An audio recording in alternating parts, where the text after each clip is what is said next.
you on? Mm-mm. What is good? What is good? Welcome to Masterclass. Tonight, we are headed back to the Underdog best ball streets.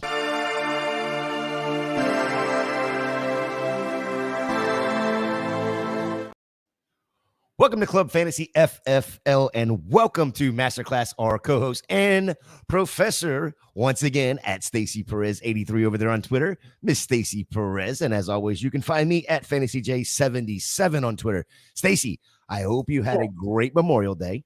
I did. I had an excellent Memorial Day. Got to go down to Miami, South Beach, visit with some friends, spend some time on the water. It was lovely. Gator, how was your weekend? Draft a couple of best ball teams. I did draft a little Pomeranian while the girls were taking a break from lunch, So, can't stop, won't stop. Yeah, can't stop, won't stop. The streets are hot, and we are here for it. That's the motto of the best ball streets right now. Tonight's draft is being hosted on Underdog. It is a single entry tournament, so something we haven't done in a minute. Not sure that I don't think we have done a single entry. We haven't. The golden retriever one was a single entry, and I don't think the way that it worked with the days that we were doing a show then, and then it was sold out, so we didn't get a chance. I did one by myself, but we didn't get to do one live. Yeah, I did one myself as well, but yeah, I don't think we have done a single entry. We've done some best ball manias. We've done a DraftKings. Yeah. Did we do a puppy? I think we did a puppy. But neither here nor there. Not done a single entry. So this should be fun. Only about 7,000 or so entries total into this one here. $35 entry. The roster size and scoring is pretty much the exact same. Half point PPR, 18 rounds, 1 quarterback, 2 running backs, 3 wide receivers, tight end, and a flex, and then 10 bench. Is all of that correct? Yes, that is absolutely accurate. I'm so glad because I thought I heard you say something besides bench, and I was like, wait a minute, what? But yeah, you're right. 10 bench players. 10 bench, like Johnny Bench players. Yes. Stacey, a couple news things to get off right quick. First of all, not only are we on Club Fantasy FFL, but again, we are simulcast on to Women of Fantasy Football's YouTube channel as well. 100 days from today, we have kickoff. And what better way to celebrate 100 days than for the Houston Texans to say, Tank Dell, you are not viable anymore. You're not fantasy relevant. You're not the wide receiver one anymore. We're signing Nico Collins 3 years, $72 million. Yeah. Loving it. I mean, I love that. Good for Nico Collins. Good for the Texans. That's a win-win all around. Celebrate when guys get their money. So love to see it. I completely was joking when I said, Tank Dell, you're not viable, because Stacy would probably come through this screen. I would come through the screen. You guys know that I love Tank Dell so much. Put Daddy in there says, your wife is already cringing. Already. Daddy makes me think golf a lot. So, that's probably an all year round thing for her. You've got golf, you got football. Your poor wife, man. You got to get her into fantasy. That's the only way to combat that. You got to bring her over to the dark side with us. Make her a degenerate drafter. Stacy, that bell's about to ring. Let's get this class in session. It is. Let's get this draft going. We are doing the Greyhound tonight. Like I said, $35 entry, 30-second clock, single entry tournament on Underdog. So while Stacy's bringing that up, I mentioned the 100 days till kickoff. That is 100 days until the Philadelphia Eagles play host to your Green Bay Packers in Sao Paulo. Sao Paulo? I don't know. That's my last name is Perez, but don't ask me to pronounce anything in Spanish. That's trickery. Yeah. So guys, if you want to draft with us tonight, jump on into Underdog right now, pull up the Greyhound draft. There are only going to be 6,360 spots currently right now. It has got, let's see, what did it just say? 874. That number keeps ticking up as we're talking. So if you want to get in there, draft with us right now, I'm going to hit enter. And what's up, Wendy? We see you. We see you, girl, over there in the chat. All right, guys, I'm going to hit enter right now. And as you hit enter, we'll go ahead and bring Woo! that up. It's full. And we are Wait full for it. already. So I don't know what I just said. just go back up to active. There you go. And then you are. Oh my And God, what did I just do? then down at the bottom, make sure you click on go to draft. Thank you. Thank you, Gator. Oh my goodness. I've had to do that a few times. All right, guys, let me get this draft board pulled up here for us and Pick get off. four spot, it looks like, Stace. Am I in the 4? That's fun. I don't normally get that early. So that's great. Let me move some things around here for all of us. Yeah, I've had the 4 and a couple of them. Here's the issue that I've had with a lot of these, where I feel like I'm building basically the exact same team. I know, I hate that. Last year during Best Ball Mania, I can't tell you how many teams I had from that 7 to 9 range, and I had so much AJ Brown. I mean, love AJ Brown, but after a while, we kind of got sick of building those teams because you knew where all the players were going to be, had basically the exact same team for a bunch. So, yeah, we are quick and picking quick tonight. So right off the rip, you're on the clock here. So right off the rip, Christian McCaffrey, Tyreek Hill, CeeDee Lamb. Look, when you're looking at these wide receivers, I was going to ask you if you were going to go Amon-Ra right here. Okay, good. I'm glad you did because here's my thing is we look at this correlation, and we'll talk a little bit more about correlation as we go through the night here, but it's so hard to get the at the 6-7 area, or even of course after that, so hard to build a team where you're correlating that Detroit San Francisco matchup in week 17. But then if you look at what Detroit has for the fantasy playoffs, week 15 and 16 as well, I believe it's Buffalo and Chicago at home. I believe it's at home with Buffalo and then at Chicago. There's some nice pieces you can add to this. Oh, yeah. And then again, you look at how do you keep stacking and how do you correlate?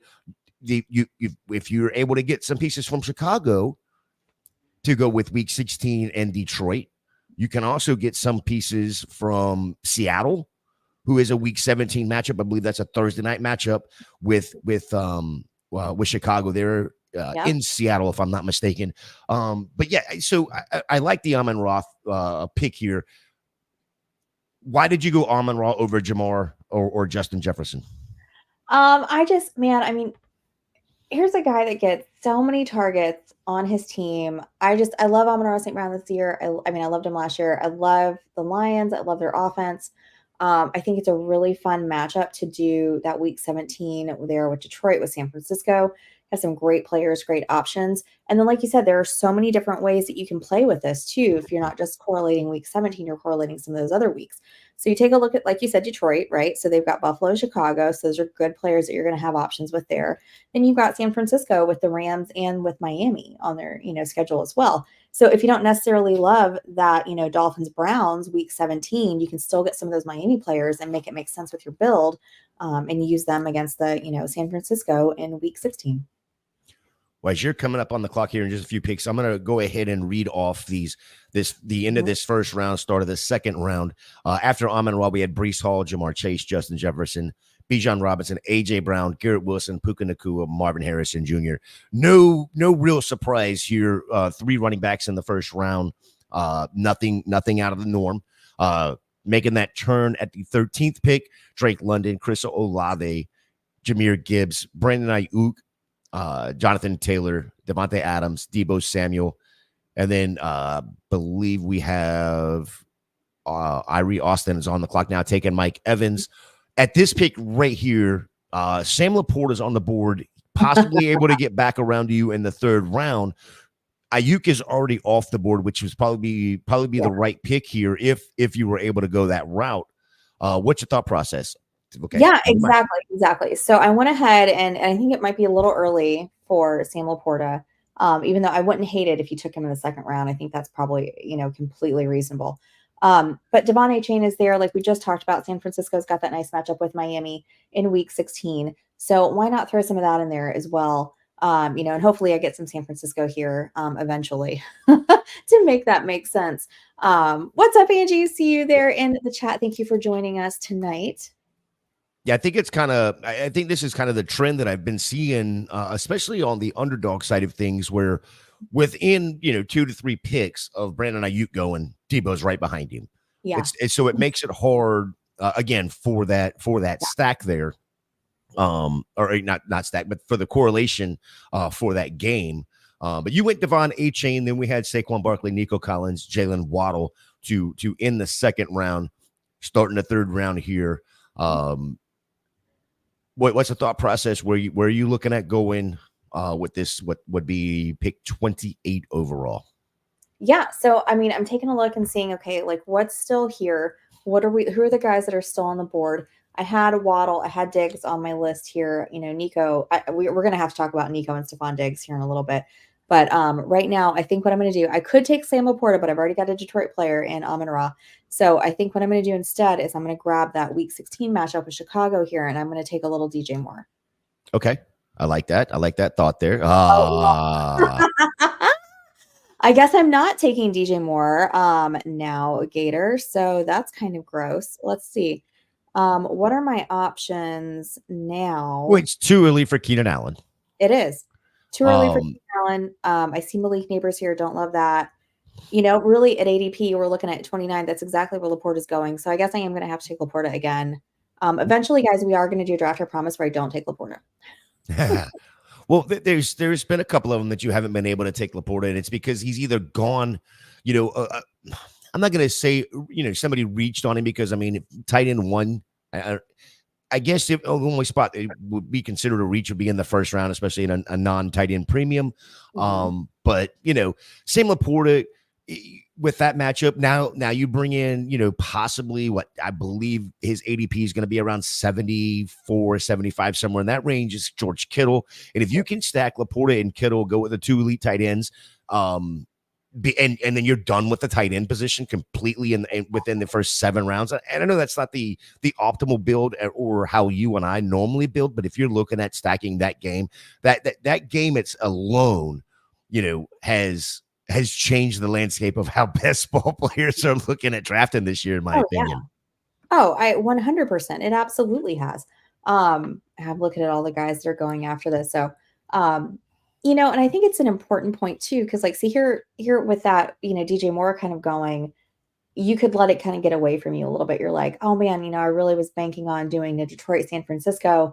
And now here I've missed the top 3 San Francisco players with CMC, Debo, and Ayuk. But you kind of have to think ahead, think about who else is still out there, what else can still make sense. And then that's when you start looking at your other weeks too, besides week 17.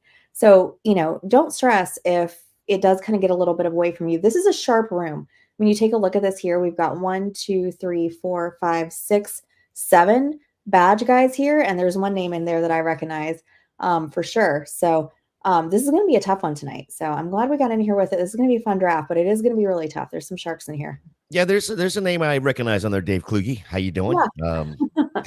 Drafting out of the 9 spot there. Yep. So yeah, definitely some sharps in this one.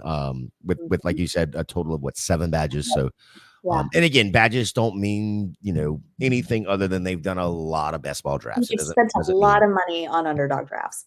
That's what that means. But Angie's in the chat saying hey to Angie. Bayou Bengal Fantasy Network's in the chat, and Miss Foxworth herself is in the chat. How are we doing, everybody? Yes, appreciate everybody jumping into the chat. Don't forget, since you're there already in the chat, go and hit that thumbs up. Whether you're on Women of Fantasy Football's stream or whether you're on Club Fantasy stream, hit that thumbs up. Make sure you hit that subscribe. That's we do this for you, and the only reason we are doing it is for you. Exactly. Stacy, let's talk a little bit about. Again, we've talked a lot about correlation and stacking so far. Standalone leagues don't require as much. But how do you look at it when you're in, a smaller tournament, a single entry tournament like this compared to a Best Ball Mania where there's, 100,000 entries? Yeah, I mean, like you said, standalone leagues, you're only playing against 11 other people. So, you don't have to worry about stacking. You don't have to worry about correlating. None of that's going to be, your priority when you're in those leagues. But this is kind of a single entry is kind of somewhere like in between, right? It's like that next level beyond standalone, but it's not a huge tournament where you've got 150 max entry, something like that. So you're kind of, you only have one shot, I cue the Eminem music, okay? But you only have, that one opportunity for your team. So, I don't know. I mean, kind of go back and forth on this, but I think the best answer, the right answer, hopefully, anyway, is to really just prioritize talent first, still work on correlating and stacking and making your team make sense so that you do have a chance to max out come week 17. And hopefully that you're there, you've made it all the way through the playoffs, you're in line for some big money. Because you are, there's 6,000 plus other teams here. So it's not a small, well, it is a smaller tournament, but it's still playing against thousands of other teams that potentially could be building a team that looks similar to yours. So it's important that you take the time, make the effort to give yourself the best possible chance. So again, prioritize talent, I think, is number one right off the bat, of course, and then really try to work on that correlation piece. I don't think it's as important as it is in those, best ball manias, those kind of things, but it does pay to kind of make this work for you and make your team make sense here. Yeah, I think one of the biggest things in not necessarily talking correlation or stacking, but when you're comparing the two tournament styles, is like you said, the tournament here is only 6,000 and change entries. Again, single entry, but the payout, the opportunity for a better payout in this one, yes, it's a little bit more at the $35 entry fee, but I mean, first place is what, 30K? Yes. That's 10 times, right? 30. Second place is 20. So yeah, I mean, without looking at the whole breakdown of it, there you go with Keenan Allen. I like it. I know. I really was looking towards Amari Cooper there to get that Cleveland piece to go with Miami with Devon Achane there. But that's okay because now we've got the Chicago piece to go with Detroit, and who doesn't love a good NFC North matchup in the playoffs? So. That's right. Absolutely, 100% there. We've talked a little bit about it, but how do you decide which matchups to target in these single entry tournaments? So I think obviously it depends a lot on your draft position, right? I mean, I think that's the first thing that you have to look at. Where am I drafting? What players are going to be available to me at whatever spot I'm drafting at? So I'm in the 4 spot. A little bit different for me. Normally I'm towards the end. So I might have some guys available that aren't normally there. Achane is one of them. I think he's probably, that's the first exposure to Achane I have this season. I'm pretty sure. Same for Keenan Allen. Maybe I might've only taken him once or twice. But I think at this point, you really kind of, have to look at, okay, like who are going to be the guys that we can wait on versus, which matchups maybe we can, get off the bat or right off the bat. Those are going to be your more expensive matchups, things like that. But a good one that I'm kind of looking at here and seeing, and hopefully it'll end up paying out towards week 17 is the Panthers Bucks one. I know I see I'm on the clock real quick. I am going to go ahead and pull the trigger on Kittle and just go bully tight end right off the bat there, since it looks like I've kind of missed out a little bit on some of these top tier receivers. So I like that there. That gets my San Francisco piece to make my Amon-Ra St. Brown pick make sense. But back to Panthers and Bucks, week 17, you take a look at the Panthers schedule. So let's look at that real quick. So roll up here to Carolina. They're at Carolina for Dallas, and then Arizona, and then at Tampa Bay. So, well, I'm sorry, they're at home for Dallas and Arizona, and then at Tampa Bay. So, you've got good matchups there. At Tampa in that time of year is going to be beautiful weather. Shouldn't be anything crazy, not like you're up north or anything like that. So love that schedule for them. And then you go down and look at Tampa. They're in LA, they're at Dallas, so a dome game. And then they're at home for Carolina. So another great weather game. So I think that's kind of an underrated, matchup that a lot of people, you're not really thinking of right off the bat. It's not super sexy, right? But garbage time points still count. And that's a NFC South matchup. Those are always tough games. So definitely something that I'm looking at that's relatively easy to put together, especially towards the back end, with Baker, with those, Carolina receivers and their, Well, Jonathan Brooks is a little pricey, but he's a good RB2 pick if you've waited and gone, 0 RB. So a lot of good players to look at, in that matchup specifically. What's up, Bob Harris? Yeah, see Bob Harris in the chat Yeah. joining us. Appreciate you, sir. Let me read off round 3 and 4 real quick before we start to scroll here. We got Stephon Diggs, Derrick Henry, DJ Moore, Sam Laporta, DK Metcalf, Malik Neighbors, Devontae Smith, Michael Pittman Jr., Kyron Williams, Cooper Kupp, Travis Kelce, Zay Flowers to end the 3rd round. Tank Dell, your very own Tank Dell, to start off the 4th round with Travis Etienne. And then a run on quarterbacks here with Josh Allen, Jalen Hurts, Lamar Jackson off the board, T. Higgins, Mark Andrews, Amari Cooper. You take Keenan Allen in the 4th with Trey McBride, Christian Kirk, Dalton Kincaid to follow him. And then in the 5th, we had Josh Jacobs, Rashad White, Terry McLaurin. You take George Kittle to go ahead and get that bully tight end, and both of the tight ends for the Week 17 matchup there. Marquise Brown, George Pickens, Kyle Pitts, Jaden Reed, Xavier Worthy, James Cook, Isaiah Pacheco, and then the 4th quarterback off the board to finish the 5th round, Mr. C.J. Stroud. Yeah. Look at that. All those 4 quarterbacks going before Patrick Mahomes goes. That's wild, isn't it? Yeah. Yes. It's interesting. Listen, I hate to say that it's funky or weird, but some of these single entries, you just got to go a little weird. You do. You absolutely do.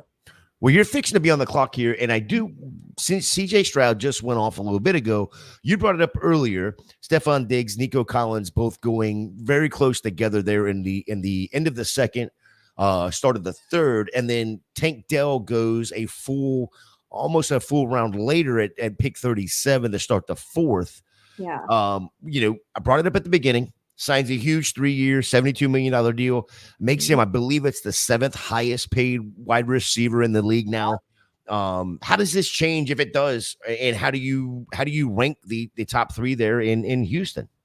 So I think it really just kind of solidifies what Houston thinks of these guys, right? So you've got I almost said Nico Dell, Nico Collins, that they've paid number 1 money to. So it tells me that that's their one. He's already a guy that's established himself with CJ Stroud. They've got Diggs there on a 1-year improve it deal. And then, Tank is going to be the number 3, and that's okay. That's totally okay because, he's a young guy. He's going to be there for a while. He may outlive Stephon there in Houston. So he'll get his chance the next couple years. But I think as of today, where it stands is Collins, Diggs, and then Dell. And then poor Dalton Schultz. If there's anything over. We'll see if there's anything left over. I mean, I don't know. There seems to be a common denominator when it comes to the 3 football teams and Stephon Diggs, but we'll leave that for another day. How much do you love the Houston-Baltimore matchup? Oh, man. Oh, my gosh. A Houston-Baltimore matchup, I think, is just the sexiest Week 17 correlation that maybe we've ever seen besides Kansas City, Cincinnati last year that ended up being a big nothing burger. Whoa.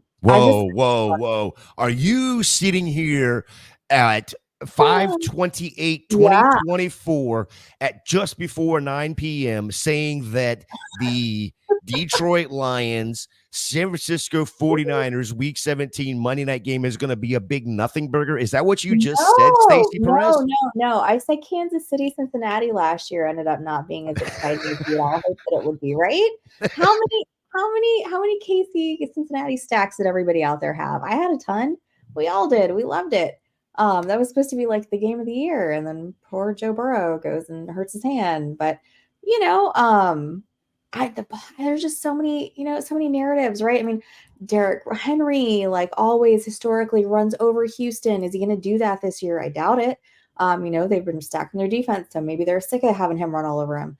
He's with a new team now. What's that going to look like? Then you've got the big 3 there in Houston with all the receivers, and then just complete offensive firepower. So I love it. I'm so excited for this game. I just hope that it's everything that we're building it up to be. And hey, Joey Wright, how you doing tonight? Mr. Joey Wright popping in on us. Appreciate you, sir. Yeah, I was completely messing with you about calling the Detroit Lions San Francisco game a complete nothing burger, because it absolutely could be Mhm. a complete nothing burger, because it does feel, as you say, that it does feel a lot like the Cincinnati KC matchup that Mhm. we walked into this season last year saying, oh wow, this is going to be the game of the year. And oh, see, this is the kind of disrespect. We don't need to talk about this anymore, Joey. It's over. Joey, 2024 is done. yeah, Joey, I had mentally just like put that Ronald Acuna Jr. towards ACL into a box and stuffed it way back in my brain so that I could grieve later. Ronald, if I could donate one of my ACLs to you, I gladly would. I'll give you both. Yeah, I can give you both of them because that might add I up don't to need one of them. yours. I don't know that you really want a middle-aged woman's ACL, but if you would, it's here for you. Just let me know. Well, that's My why I'm feelings going are to give him. I'm going to give him both, because I mean, old man's ACL. Two of them might be, at least Mhm. suitable. I know. That was so brutal, so heartbreaking for him. First we lose Strider and then we lose Acuna, and I know this is not a baseball podcast, so I'm sorry. But Gator, I don't know about you, but baseball has broken my heart more times than any man ever could and probably ever will. And that just came from a divorce attorney. Holy crap. Yeah. I love it. I love it. I love it. Gator, what is this? Is this an Wow. RB run? Is this an RB Wow. run in Yes, the I was eighth? just looking Oh at my this. gosh. These guys are gonna force my hand here. Yes. So let me, as you're coming up on the clock here, and we'll get off the baseball talk here for just a Promise. minute. CJ Stroud was the end of the fifth round. Starting the sixth, we had Joe Mixon, Patrick Mahomes finally off the board. Probably right about ADP though. Keon Coleman, Calvin Ridley, Chris Godwin, Anthony Richardson, Rome Odunze, Kenneth Walker the third, Lad McConkey, Jordan Addison, Evan Ingram, Alvin Kamara, to end the sixth, starting the seventh with BTJ, Joe Burrow, Kyler Murray, JSN, Jake Ferguson, David Montgomery.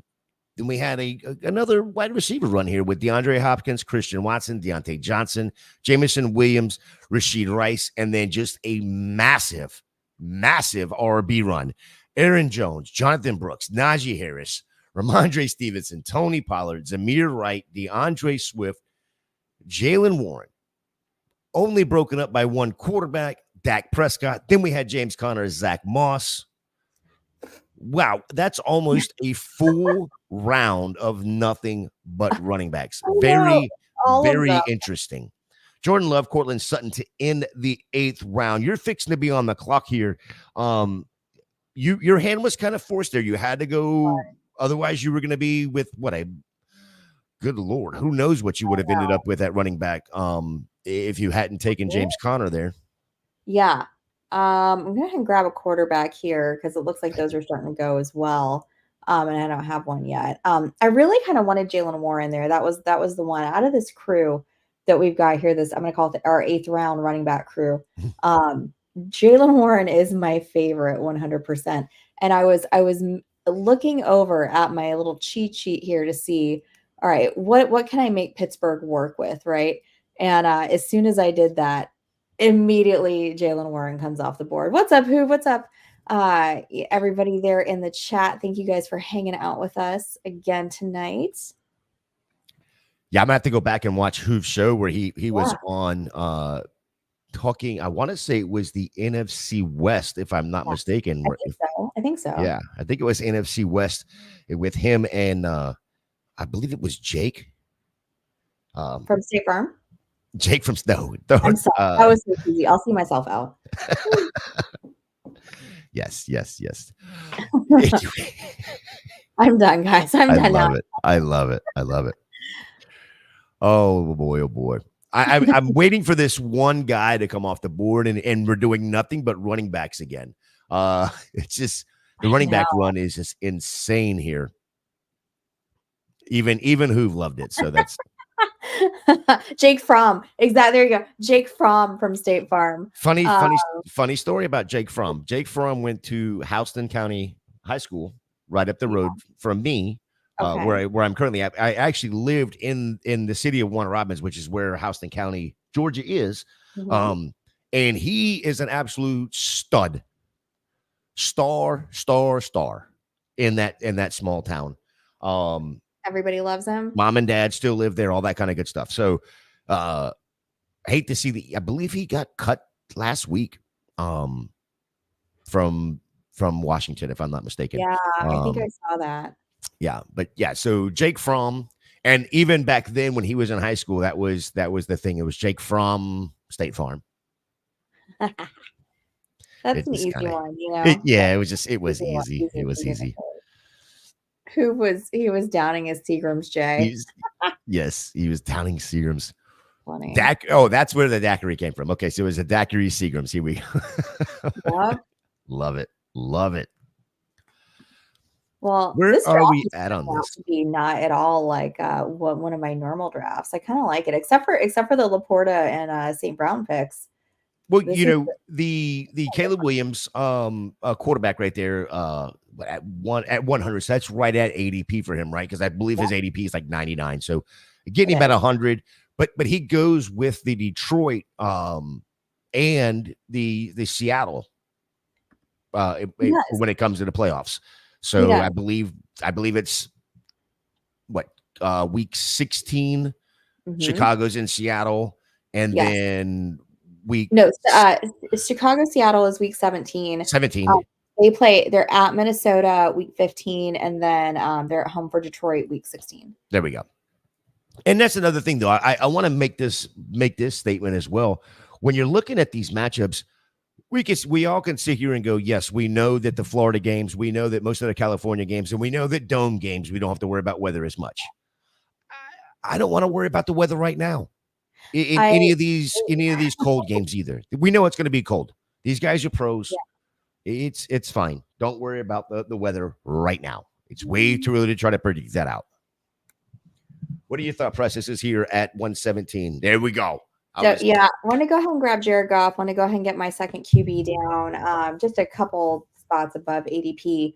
But I feel like that's probably going to fluctuate. But I just really couldn't pass up on the opportunity to get the quarterback to go with my my tight end, my starting tight end, and my number one receiver. So had to grab that. Had Tua on my list, but I only have other one Miami player, and he's not a pass catcher. So Jared Goff it was. Caleb Williams, Jared Goff, give me the NFC North, baby, all day long. Yeah, and I'm still just watching running backs come off the board here. I know. Quite I'm probably gonna have to go. There's a couple guys I'm looking at here next. I only have 2 running backs right now. But while you're fixing to come up on the clock here, I'll go ahead and read round 9 and 10 real quick. Curtis Samuel, Brock Bowers, Jaden Daniels. Stacy takes Caleb Williams at pick 100 overall. Javonte Williams, Raheem Mostert, Brian Robinson Jr., David Njoku, Trey Benson, Khalil Shakir, Romeo Dobbs, Tyler Lockett to end out the 9th round. Starting in the 10th, we had Mike Williams, Rashid Shaheed, Tajay Spears, Dallas Goedert, Devin Singletary, Adonai Mitchell, Brock Purdy, Gus Edwards. Stacy takes Jared Goff, Chase Brown, Nick Chubb, Jacoby Meyer. You're on the clock. What are we thinking? I'm going to go Zach Charbonnet here, get my third running back while there's still some decent ones left on the board. That way I've got him to kind of go pair there, stack him a little bit with JSN, and then, kind of make that nice little Seattle-Chicago correlation there with my Keenan Allen and Caleb Williams. So Hoove is already changing. The Pittsburgh Steelers changed Justin Fields' position from quarterback to punt returner, and now the Hoove is changing Caleb Williams to a running back 3 on his own team now. So I like it now. Is he running back 3? Like, is it 3? Are they got him better than was that Khalil? Do you think Khalil's no. He's saying he's. Oh no, saying, I know. I'm teasing. I'm just teasing. Yeah. No, I think it's. I don't know if it's Khalil. I just feel like I know. Lamar was RB1 for years, so whatever. Lamar is still well, I guess not with Derrick Henry there. Not they with can Derrick. Funny stat for you, or interesting stat I ran across the other day. Let's hear it. Lamar Jackson Lamar Jackson does not get the red zone carries that everybody thinks he does.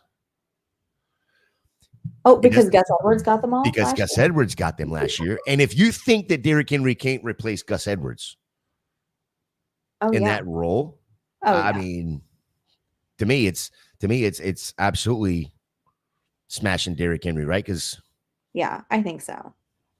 I definitely think so. I found that very, very interesting. When I seen that, it's slowed down on the running backs. Thankfully, only 3 of them this round.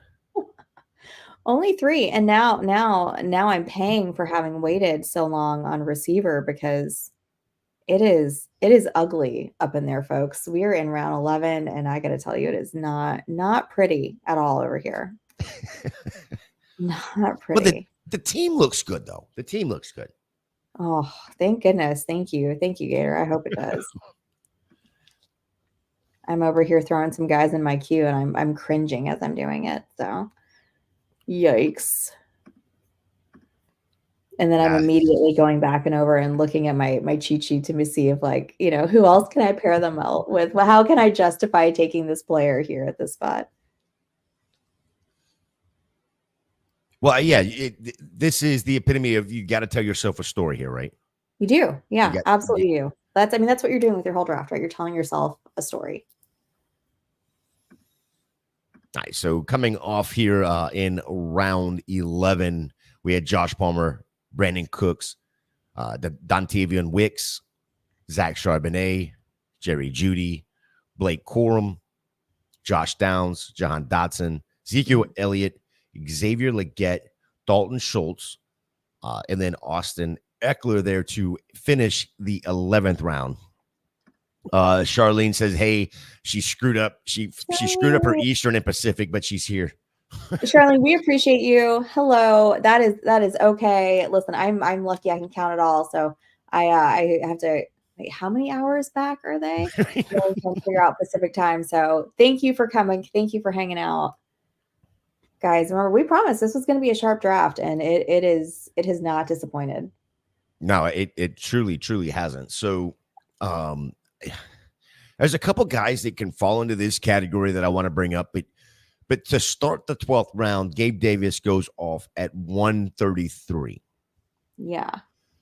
How do you feel about drafting the best ball only guys, quote unquote, and like these single entries versus the multi entries? Yeah. So, I mean, it's specifically, right, Gabe Davis, for me, he's a best ball only guy. Like, I'm only going to take him in best ball tournaments and best ball, formats, because there's no way on earth I want to deal with trying to figure out which week is going to be his off week and which week's going to be his on week. I have no idea. You never know. You just know that it's every other week, right? So, it's kind of like, okay, do we take a different approach to this? It's a single entry. We're talking about our only chance here in this particular tournament. But look, it's still best ball, right? We still want to go after those guys that are going to have, potentials to really max out your, your team for you. So I don't really think there is a difference. I mean, obviously, and always in any tournament, you have to be careful not to overload on those boom bust guys. You don't want a whole team full of guys that could, go off or, bust for a week. That's not going to be helpful for you. But I don't really think there's a different approach to take. I don't think you should either stay away or purposely go after guys any more than you would in a normal tournament. All right, with this one wrapping up in the 13th round here, and I'll read the 12th off here in just a minute. Outside of I almost said Nico Collins because we've talked about this Houston offense so much, but outside of Gabe Davis, yes, Quentin Johnston falls in this category.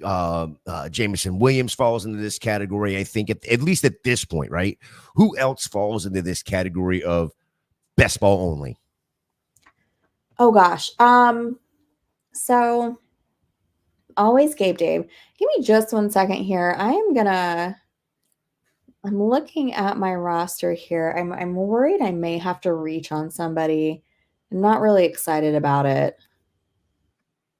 Oh, that's gross. Okay, sorry. Had to pull off that Band-Aid. Try to finish up my running back room. Oh gosh, who else is another one? Rashid Shaheed is a good one, for Very New good. Yeah. Orleans. He's a great one. Just a huge field stretcher. He's got potential for them to just throw bombs to him all day long. He's a good one. I feel like Khalil Shakur might take over that role in Buffalo now that Gabe Dave has come on, has left and is down in Jacksonville. Those are three guys that I always think of when I'm thinking of like boomer bust guys. Those three always come to mind. I mean, are there and who else? Who am I missing?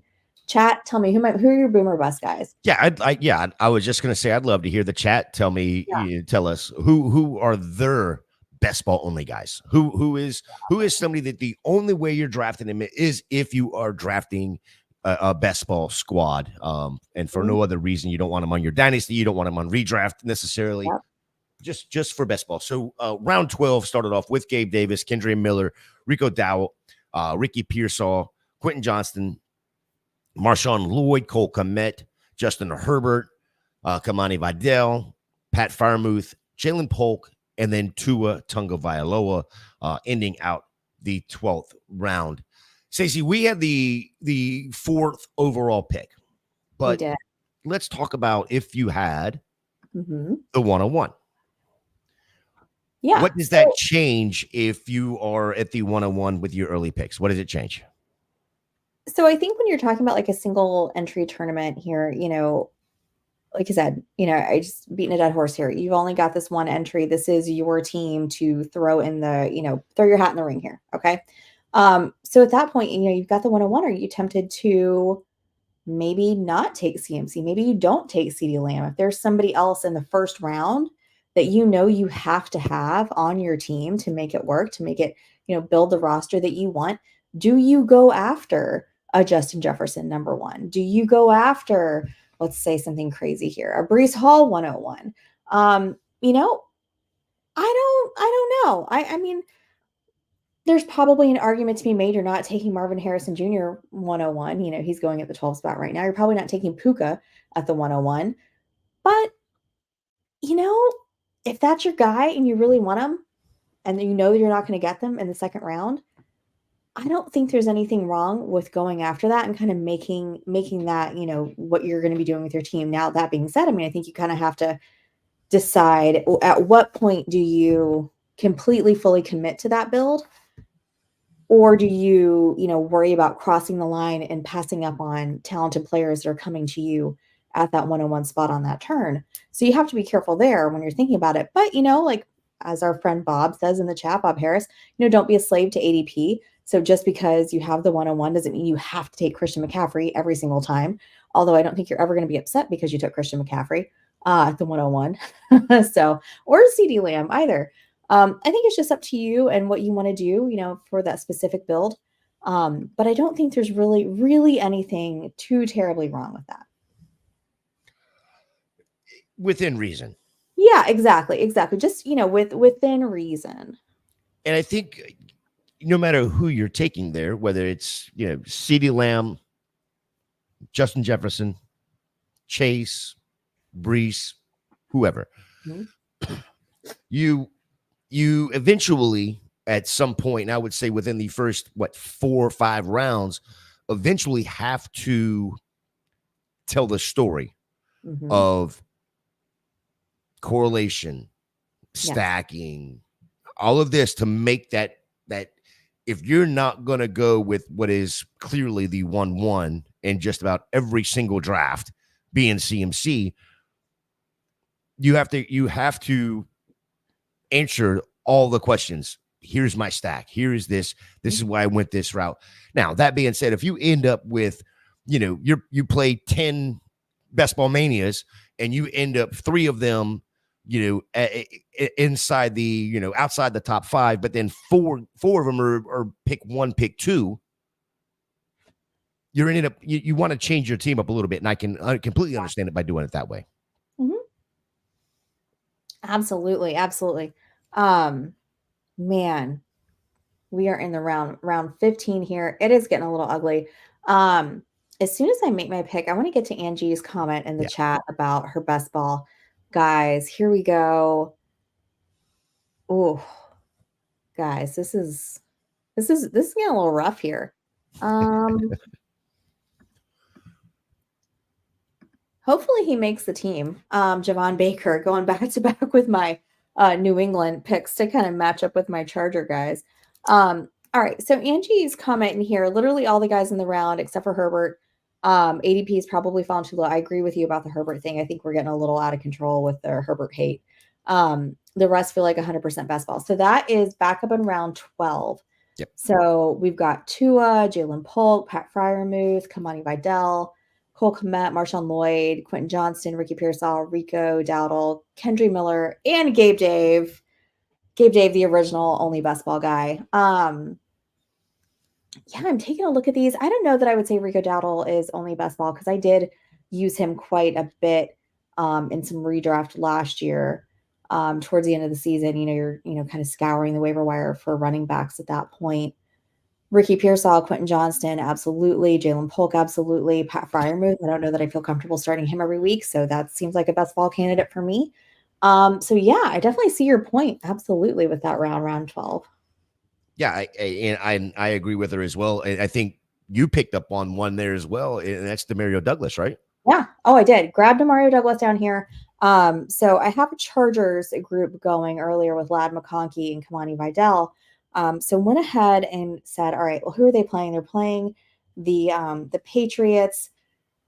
It's a gross game. It's probably going to be a gross game. You don't have to watch it. Nobody's going to force you to watch that game. You just have to get the points at the end of the day. So, that's another matchup that you can do if you're looking at week 17. Trying to put them together. That's a real cheap, real easy stack to do. I could probably even get Drake May here if I wanted to do a 3 quarterback build. Yeah, I do want to look at your team here in just a second here. Josh Hudson checking in with us. Josh. The big boss, who right. They got some great news over there at Women of Fantasy Football today. They are they're legit now. They are the always been legit. Always been legit. I guess illegal. No, what's the they're not riding dirty anymore. They're legal. They're not riding dirty. Hey, you said that. That's wrong of you to say that. I'm just teasing.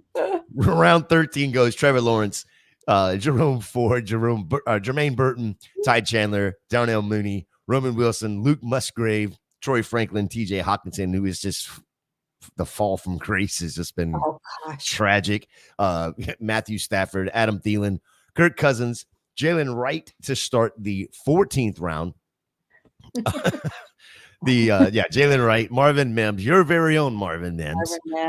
Hunter Henry. I was targeting Marvin Mims, by the way. I'm not surprised. It does not surprise me in the least, Miss Perez. Does not. Hunter Henry, Jaleel McLaughlin, Rashad Bateman, Juwan Johnson, Malachi Corley, Tyler Algier, the aforementioned Demario Murray, Demario Douglas, Ray Davis, Antonio Gibson, and Bucky Irving to end the 14th. 15th round is done. We're about halfway through the 16th. And then I just want to bring this up because, Stacy, you said it. Riding dirty. That's right. Yep. That's right. What's your thought process here coming into the 16th round, throwing these darts right now? Is there anybody left that is, I don't know if it's best ball guy only, but is there anybody left that you're like, yeah, okay, let's go get this guy for one game? I think at this point, I wish we were doing a 16-round draft, honestly, and then we could be done. But I went ahead and grabbed Tyler Boyd there just to kind of, I'm looking at the guys that I have, the different stacks that I've done throughout the draft, and he doesn't really go with very much. And I think this is the point where I got to was, all right, if I'm trying to put, together, if I'm trying to grab another stack, if I'm trying to, find somebody else, to go with a particular correlation, I'm scrolling down way too far at that point. So now I'm saying, okay, let's just look at talent. Let's look at who's available. One of the better players there. I love Tyler Boyd. I think he's a great wide receiver still. So Traylon Burks, yikes, right? So now we're just looking at Calvin Ridley and Tyler Boyd there in Tennessee.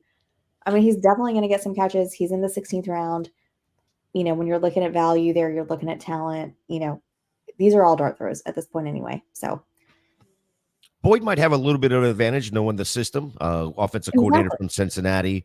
Mhm. He's going to be able to maybe a coach on the field is the wrong way to say it, but he's going to know the playbook more than just about every other player out there, or more than every other player out there. And he's going to be able to help out Will Levis a good bit. And I think that's going to build trust between him and Will Levis. Agreed. And so Tyler Boyd might be a steal right here in the 16th round when it all said and done. He could be. And, I mean, I think, like I said, I don't think that, just because they didn't, re-sign him in Cincinnati, that means that he's washed or anything like that. They've got other fish to fry there in Cincinnati with their, cap issues. So I like Tyler Boyd, like him as a player, like him, really late, especially in a best ball. Probably not going after him in redraft, but best ball, that's appropriate. That's fair. That's fair. You brought up something a second ago that popped the question in my head about at this point in the draft, you're scrolling so far down, trying to, find another correlation. At what point are you like, damn correlation? Is it round 7? Right there at Tyler Boyd. I think it was when I got to Tyler Boyd and I said, forget it. But I think it's not necessarily that it's not that player. It's just the way that my build was going tonight with this team. I'm trying to look at, okay, who's still out there for, Detroit, who's still out there for Miami or Chicago, Seattle, Arizona. I don't really want Greg Dortch, right? So those are the kind of guys that I'm looking at. I'd rather have Tyler Boyd than Greg Dortch. That doesn't really make much sense to me at this round. So that is kind of where it happened for me. I think it's a little different for every draft. But at that point, I feel like when you find yourself and you're scrolling, saying, all right, where can I find a player who makes sense? That's I think that's your cue to just stop. Just stop, go back up at the top, look at the talent who's still there and say, you know what? Maybe I have a naked Tennessee player and that is going to be okay. You're going to be fine. Yeah, it's okay to have a naked player here or there. Yeah. It's when you have 10 of them in an 18 round draft. Exactly. 100%. All right. So who is left on the board right now? Who's at the top of the board right now? So if you look at the top of the board right now, at least according to what it's showing here on my queue, Gator, can you make our little boxes go over to the side? I can. Can you please do that? There we go. Oh, that's better. Then we get to see the last few boxes there pop up. We won't see the last one anyway. We won't see the last one, but we'll see the last 4 anyway. Get up there, the next 4. So if you look at the queue right now, it's got a ton of quarterbacks that are still out there. Like Aaron Rodgers is still there, Deshaun Watson's still there, Geno Smith, Drake May, Bryce Young, Justin Fields, Bo Nix. Like those guys are all still out there available. There's a lot of good players here that are would still. Would you rather have Deshaun Watson or Gardner Minshew? Ooh. That's a tough question. I think it probably just depends on my build. Deshaun Watson or Derek Carr? I think Deshaun Watson's probably more talented at this point than Derek Carr, but I think Derek Carr still wants to play. I have questions about Deshaun Watson. And whether or not, oh gosh. All right, I am going to go 3 QB. I don't normally do that, but again, this is a draft that I don't normally draft either, so. That's a single entry. I mean, could happen. Yeah. Jalen Millen, I love that pick there at the end. Okay, so I think we ended up with round 14. So I'll read round 15, 16, 17 here. Tyrone Tracy, Luke McCaffrey, J.K. Dobbins, Javon Baker, Wan'Dale Robinson, Daniel Jones, J.J. McCarthy, Cade Otton, Ben Sinnott, Tyler Conklin, Michael Wilson, Noah Fant to end the 15th, starting the 16th with Khalil Herbert, Demarcus Robinson, Zay Jones, Will Levis, Isaiah Likely, Tank Bigsby, Chuba Hubbard, Chig Okonkwo, Tyler Boyd, Devontae Walker, Odell Beckham, Jonnu Smith. Round 17 goes Malik Washington, Michael Thomas, Deontay Foreman, Khalif Raymond, Darius Slayton, Russell Wilson, Gardner Minshew, Baker Mayfield, Elijah Mitchell, Dawson Knox, Derek Carr, and Tucker Kraft. Look at there. We do have the 18th. Yeah. Yeah, the whole thing showed up. I wonder if that's new. I wonder if they've got that fixed now. Fix the glitch. Round 18 looks like this. Greg Dolch, Roshan Johnson, who I think is probably going to get the opportunity behind DeAndre Swift. MVS, Jalen Tolbert, Damian Pierce, who's they're talking him up again this year, which I mean, I loved him coming out of college, being a Florida guy, but interesting that they've talked him up yet again this year. Eric Gray, DJ Chark, Donald Parham, Drake May, Jalen McMillan, Keaton Mitchell, and then Mr. Irrelevant. Maybe he's irrelevant. Maybe Deshaun Watson. Yeah. All right, Stacy, we got a few more minutes here. Let's talk about this team build that you did here. Let's scroll back up to the top and let's read off your team.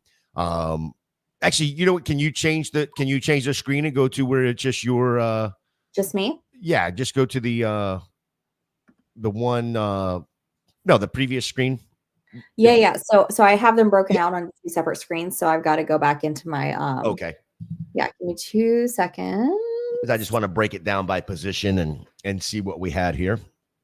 I know you ended up with Caleb Williams, Jared Goff, and then Drake May in that 3 QB build. Yes. How you feeling about going 3 QB? I know you normally don't do it. I don't do it there. I really didn't care for a lot of the guys that were still available. So that's why I went ahead and said, look, I bought in there with Demario Douglas and Javon Baker. So you know what? I'm going to double down, Gator. Get that. We're going to double down. Sorry, guys. It's taking me a second because I'm trying to keep talking and do 2 things at once, which is famously 2 things at once. 2 things at once.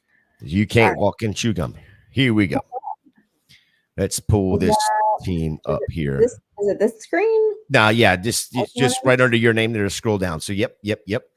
So then our running back room looks like this: Devon Achane, James Conner, Zach Charbonnet, Kamani Vidal, and then Ty Chandler. What did we get for stacking options here, and why did you go with these guys? Yeah, so you take a look. You've got Miami here with Devon Achane. They have got some. Let's see. Let me move this here. I mean, obviously, Devon Achane is a stud anyway, but they've got Houston, San Francisco, and Cleveland there. I really didn't get any. I didn't get any of Cleveland, but with Miami there, with the San Francisco, with Kittle, so I've got them, and then you move down to Arizona there. Arizona plays New England at one point in the playoffs here. Let me see when that is, in week 15. So that kind of made sense there with James Conner. And then Seattle to go with my Chicago picks later on, with my quarterback and my receiver, is why I did that. And then Kamani Vidal with the Chargers. And then unfortunately just have a naked Tyson Chandler. Well, I mean, so that right now it looks like we got two naked players, which I mean, just 2, I think. So what are we sitting? We got, what is this, a 3-5-7-7-2? Yeah. No, 3-5-8-2. 3-5-8-2. Okay. 3-5-8-2. Let's look at these wide receivers where you have the stud Amon-Ra himself, Keenan Allen. Necessary. Keenan Allen there to go with my Chicago group. Really was kind of hoping for DJ Moore. You guys remember I got sniped on him earlier. And then I've got Ladd McConkey, came back with Seattle to make that work with my Chicago. Ladd McConkey there, grabbed him. He's going to go with my Patriot guys that I grabbed later. Let's see. I want to say he goes with something else too. I was going to try to grab some Denver there. It just didn't happen for me, but that was kind of my purpose in getting some of that Chargers game. And then we've got the 2 guys over in New England with Demario Douglas, Javon Baker. We've got a naked Tyler Boyd, and then Khalif Raymond there just to go back with my Detroit guys that I've got. Yeah, Khalif Raymond feels like exactly what we talked about a minute ago, along with Tyler Boyd, along with Demario Douglas, just a best ball guy, right? At some point Jared Goff is going to throw for like 500-yard touchdown pass, and it's going to be to Khalif Raymond, right? And everyone's going to be like all the Amon-Ra St. Brown, all the Sam Laporta, guys, all the Jameson Williams guys are going to be all those owners are going to be Khalif Raymond, and then I'm going to be over here with my best ball team saying finally, right, and it's going to happen like in week 7, yes.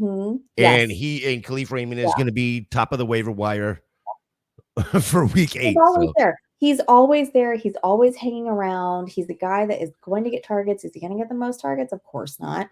But he is going to eat away into some of the, little ones here and there, just enough to be annoying, which is what I like in a best ball guy. He's a pest. Pest. Exactly. He's a pest, and I love that. Then my tight ends running it out there. I've got Laporta and Kittle, which just, my goodness, like that's such a fun little correlation there. With Detroit, San Francisco, and because of where I took him and where I was drafting in the 4th spot over there, missing out on the other San Francisco guys. If I wanted that to make sense for week 17, I had to take Kittle there. Not that I'm upset about it, but that's what I had to do at that point. Yeah, I don't hate it either. I think, and this is something you normally don't do as well. You get your tight end, and then I wait. You'll wait.